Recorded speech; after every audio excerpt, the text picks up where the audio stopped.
everybody, and welcome back to the kitchen. I was thinking the other day about people not liking cooking or getting involved, and I was thinking about my approach and how I actually do it. And more often than not, when I'm cooking in the kitchen, I'm actually thinking about the next day, because whilst things are being cooked on the day I'm going to consume them, then the preparation for the next day is there, which means I'm not spending hours sort of doing cooking and wasting time. So it's all rather sort of planned, and some things you can do in advance and some you can't.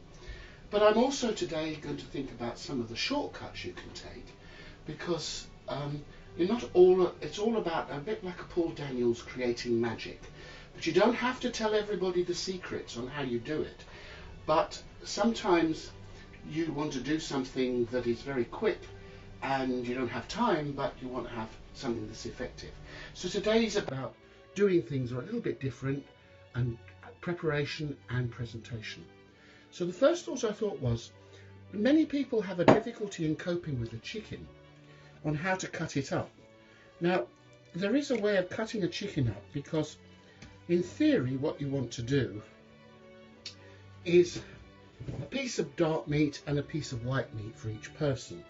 And a chicken can be cut into 8 pieces. So it's 4 white meats and 4 dark meats. So you would cut off the wings. Now, this joint here is the same as your elbow. So take off the wings, because they're not got much on. Then the next 2 things are the legs, and you need to cut down here through this piece here. Just at the back here, just where the back of your back, there's a nice juicy piece which is called the oyster. So if you can cut into that and then round, once you've got it that far you can pull it away, because it's a ball and socket joint there. Once you've got that, you can then pull it back. Now that means therefore the leg is there, another ball and socket joint, and cut it right through the kneecap. So that gives you 2 dark pieces. Then you go on the other side and you do exactly the same. Cut down through and round through the oyster, pull it back, and then just slice it off. Very, very simple, not difficult. Through that joint of the kneecap, that gives you 4 dark pieces. Now we're left with the breast. So if you cut parallel to where the shoulder blade is, you will have a piece which comes across, go through the joint. That gives you 2 pieces of white meat on either side. You can of course buy these joints already done for you, but it's more cost effective to buy the chicken yourself. So there you have that. Then you cut down the back of the spine through the chicken like this, pull it back through the joints there,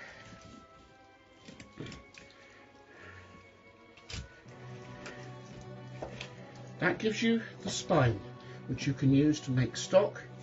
And then you have this centerpiece of the breast. Cut it just halfway down, and you can just cut through the bone, and that gives you another 2 white meats. So that gives you your 8 pieces of chicken.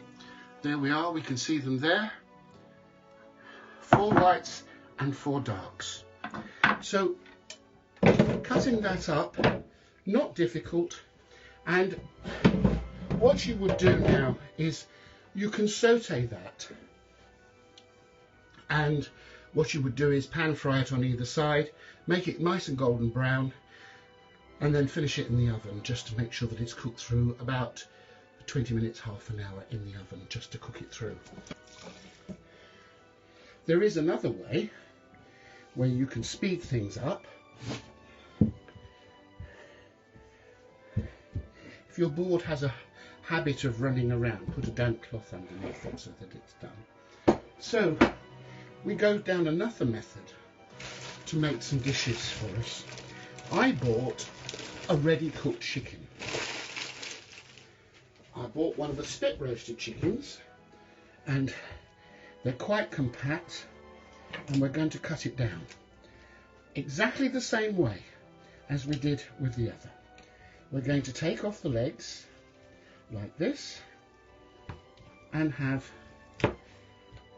2 darks. Take the leg off of the other side, pull it back, should come off very, very simply. Gives you another 2 dark meat. I'll get some containers.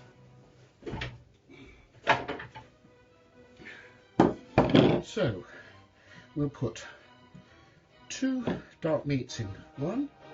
Then we're going to take off the breast, tidy it up, take the wings off, like this. 1 piece of breast, 2 pieces of breast, through the shoulder blade.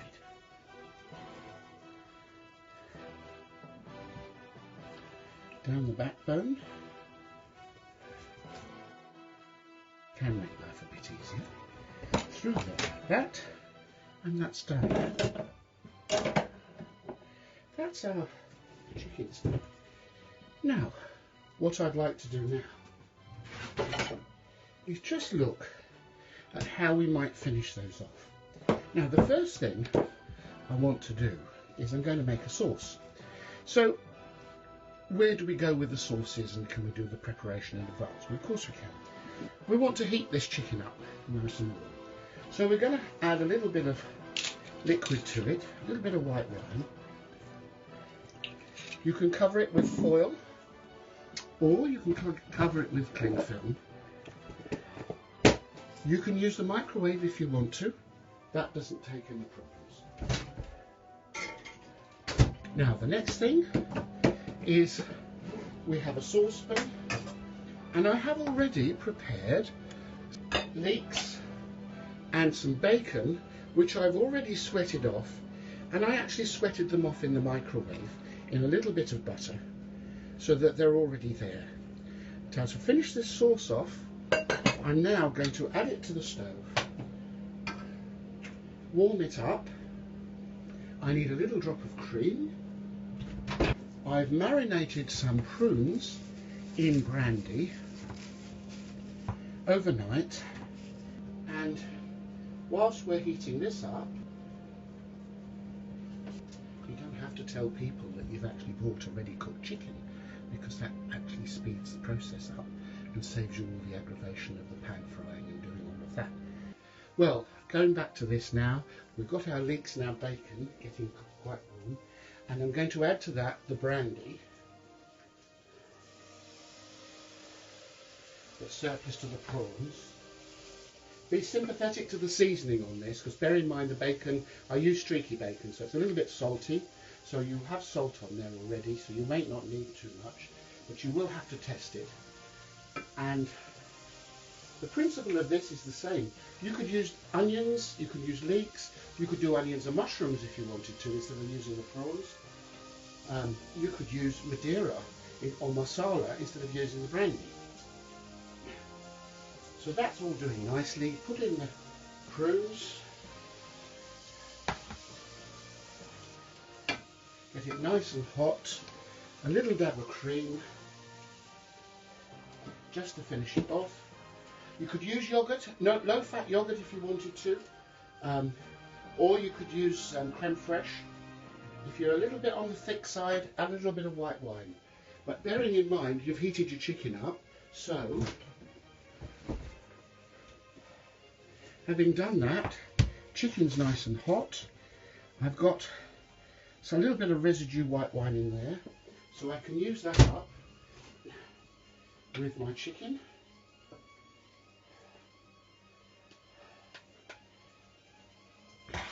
Like that. And my sauce might benefit from a little drop more red white wine, just to thin it out a little bit. And I would say that was ready to go. Here we go.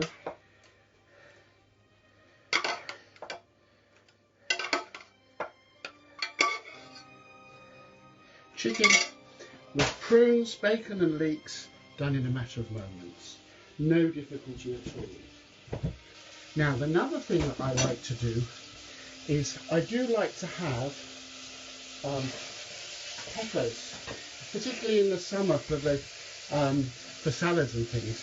And what I do is I cut the peppers up, sweet bell peppers. I sweat them off in the microwave so that they'll become all limp, and then I preserve them with olive oil. And I put cloves of garlic in with them as well. They're lovely on bread or prosciutto, and used to do whatever you like with them. What I'm going to do today is I brought them up to the heat. There, I make tomato sauce in bulk and freeze it, and the tomato sauce has tomatoes, chopped tomatoes, onions, garlic, herbs de Provence. I sometimes put a little bit of white wine, a little bit of sugar just to take away the acidity. So I'm going to add some of my tomato sauce to these peppers. You can thin it out if you want to with a little white wine or some stock.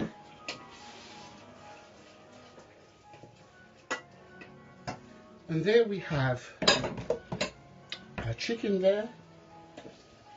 Pour the sauce that you've quickly made over the top of the cooked chicken, and you can pop it into the oven to heat it through, and it's ready for service in 15-20 minutes. So I don't think that that's too bad. Now, the other thing is I often overcook things in terms of quantity. So if there's only 2 of us and I've got a bag of potatoes, like new potatoes, I'll do the whole bag, so that I've got ready cooked potatoes for the next day, which can be turned into, you could make a potato salad, or you can roast them, or you can squash them. One of the things which is nice to do is if you take a couple of potatoes like this, and you take a fork, you can squash them like that, drizzle them with olive oil, or with ordinary oil if you want, some nice sea salt,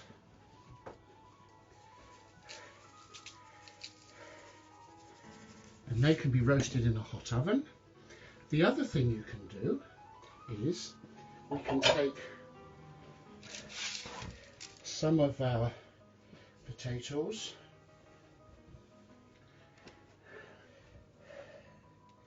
cut them up roughly, and using some of my tomato sauce, toss them in the tomato sauce like this. Feel free to add some chili flakes or some other spices if you want. Turn them over, tip them out, put them into a hot oven and glaze them till they're nice and golden brown. We'll see those in a little while.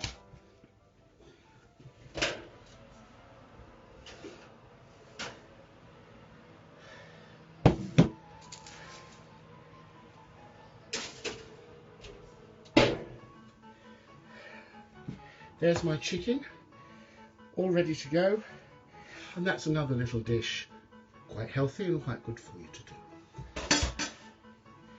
So where do we go now in terms of thoughts on what we have? Well, I thought we'd have a look at some choux pastry and see what you could do with choux pastry, so I'll come back to you in just a moment. Well, I'm back again, and what we did was we made some choux pastry and we've made some different shapes. Now, what we've made is I made some profiteroles, which you are familiar with. I also made some eclair shapes. We all know what chocolate eclairs are like. And I made some poppadoms, some flat ones to do with that. And in addition to that, I made some bigger buns, like that. Now, if they get a bit soggy or they get a bit limp, you can always put them back in the oven to dry them out and make them crispy again. What I thought we'd do is, let's open up the boundaries and see what else we could do with choux pastry base. So, first suggestion would be, why not take an eclair shape, like this, slice it down the middle, and I'm going to get some mayonnaise. When you make these choux eclairs, you could sprinkle the tops with some Parmesan cheese if you wanted to, just to enhance them being savoury. So I'm going to put some mayonnaise inside there, like that, make it into a savoury. And I have some asparagus, which I blanched. Now, if you wanted to serve this hot, you would use hollandaise sauce, which you can make, and I'll show you how to make that on another occasion.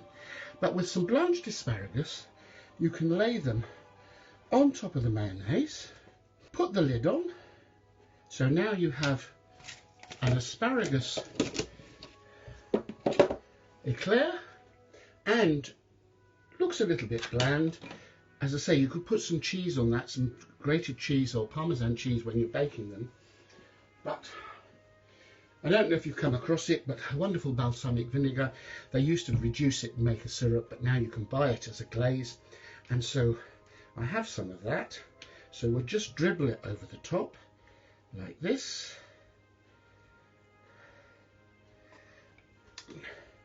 And I don't think that as a starter is so very bad, is it? I'll tip it slightly for you to see, turn it round. And there we have an asparagus eclair as a starter. Well, another idea for cocktail parties, again, or even a starter. If you have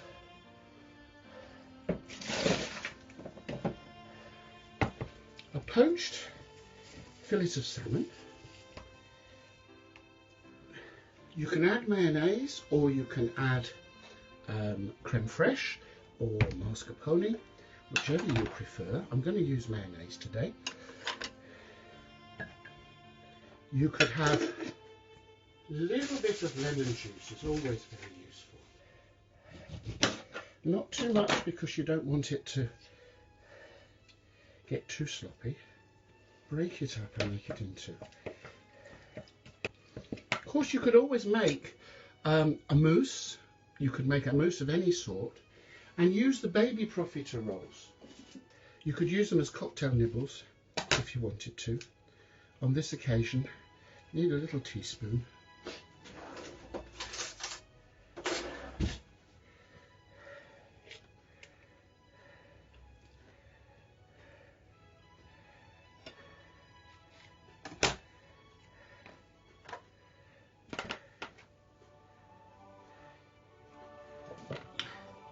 There we are. Very simple. Can decorate them as you wish. We can do some blobs of our balsamic glaze if you like.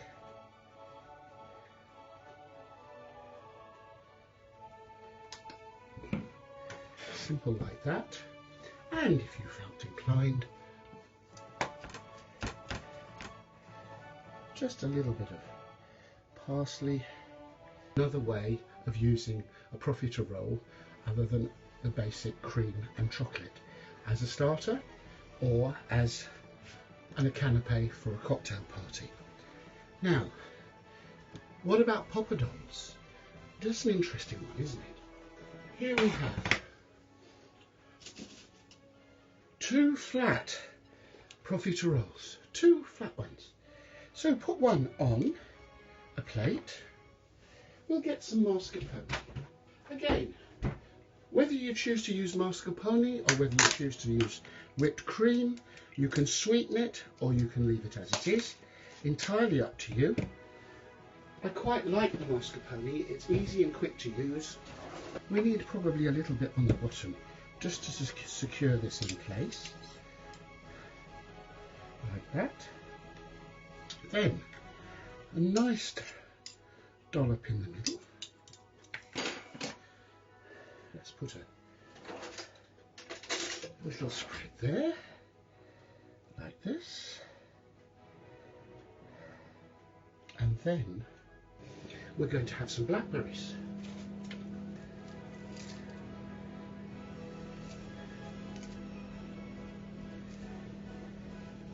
Put a little bit of cream on the lid,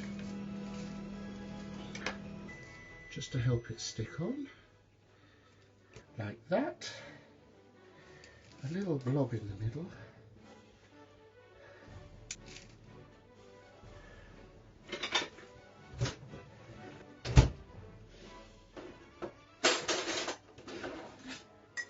a little bit of jam or fruit juice just to finish it off.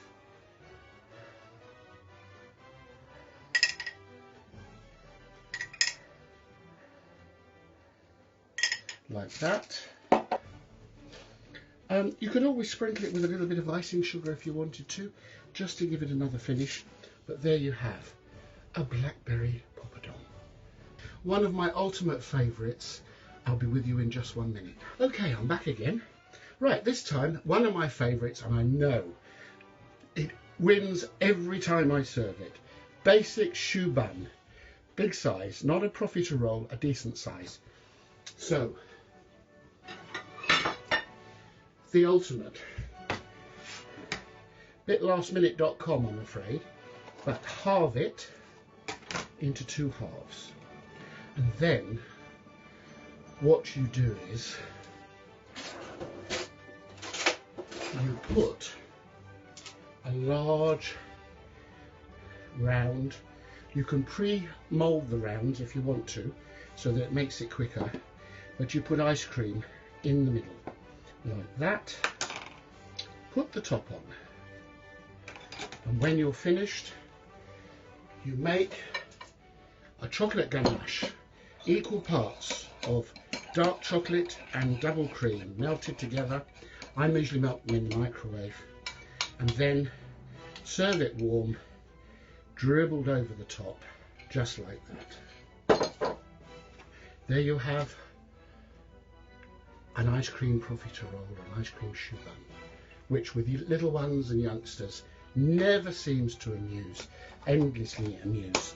Chocolate and ice cream in a container, what more could you want? Pure summer heaven. Well, that's all the dishes for today. I hope it's given you some inspiration and some ideas, because it's not about recipes, it's about ideas. Thinking about simple cooking, quickly and easily to do, so it's not an effort, and that you can enjoy entertaining your guests when you have them popping round. Have a nice day.